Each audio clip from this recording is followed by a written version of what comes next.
All right, everybody, it is Saturday. I am about less than 30 minutes from doing the live stream with Victoria Mole. Well, before all of that, I cleaned my office. It was pretty messy, so I dusted, I wiped, I cleaned, I vacuumed, so that way at least my office looks presentable.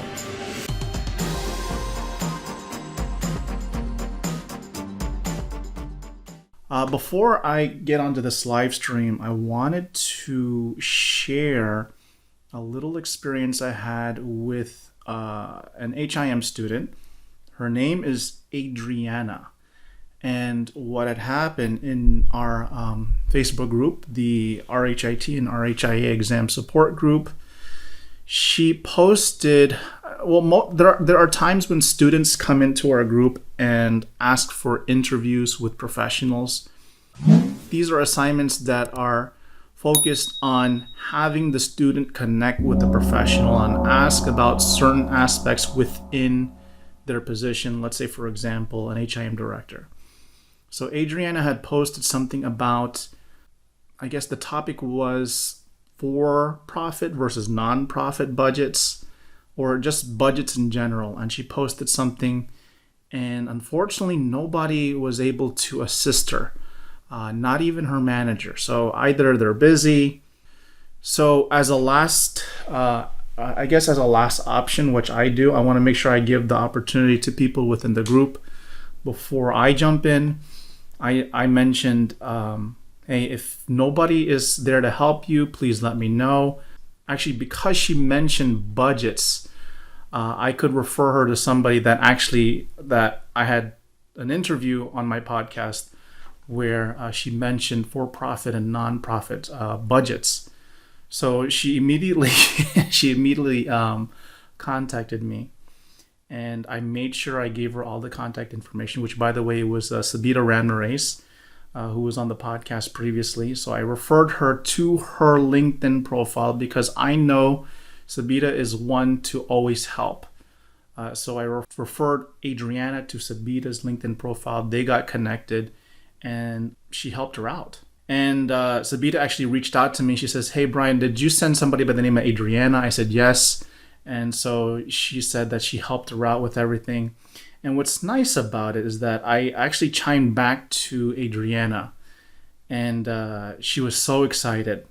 She said, "Thank you so much for that connection." She was so quick with answering my questions and literally saved me from getting a 0. I initially reached out to my manager for help, but she wasn't able to help last minute. I have your platform to thank as well. So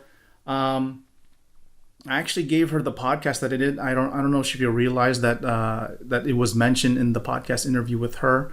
But what's nice about it is that I'm going to show this to you guys on the screen here, is that it was part of her assignment, and she answered the questions. And what was really nice is that she referenced my podcast episode in her assignment, which is part of a discussion group setting since this is done online. So I like the fact that when you create work and you see it being used as a professional reference in an assignment, that really feels great. And so that didn't stop there. So Adriana got on a roll here. So we kept on talking. And so she asked me if there was somebody who can help her with contract management. So I'm assuming this is probably a RHIA and health information bachelor setting with contract management. And so I said, okay, well, I know somebody who just talked about contracts on her podcast, Stacy Bach, her podcast, Who Cares What Stacy Said. She recently did an episode where she talked about her business contracts, her business dealings. And I said, well, that's a perfect opportunity.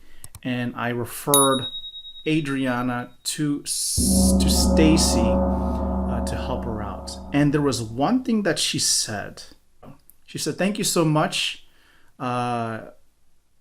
This bachelor's at this university has me doing interviews for every class, and I'm only in my second semester." That actually is very good. So for universities, for HIM programs, to have students go out and connect with professionals versus the school making the connections for them, I believe that is something that students should do, is make connections while they're in school. I actually applaud this, even though it's tough, but it's something that students must do early on, even though she said it's in her second semester. So my response is, like anything, it's a process. And surprisingly, I told her I was introverted, but I learned to have extroverted qualities. But I told her, talking to people and trying to keep up that energy in trying to create that connection is very exhausting. So normally after I do some type of interview, I'm exhausted because I guess I have to put so much energy into paying attention and listening and responding. It does take a lot of energy. What I told her is that when you work that skill, you'll build endurance as being an introvert trying to do extrovert skills. Okay. So she will be practicing her extroverted skills, which is great, because she says, I'm such an introvert and I'm dying over here. So for those that are being introverts, if you want to get ahead in this field, you have to really get out of your box, get out of your comfort zone, and just reach out to people. But I think as students, you need to go out there, reach out to professionals. It doesn't have to be on an assignment basis. I think that's just the reason for you to connect, but it's kind of like a win-win situation for the student, for the educator. All right. So if you are trying to get out there, because I get this question a lot about networking, this is the way to do it. And I'm glad universities are making students go out there and connect with professionals. It's a tough gig, but if you learn how to do it right and you practice it a lot, it will benefit in the long run. Medical Coding Geek.com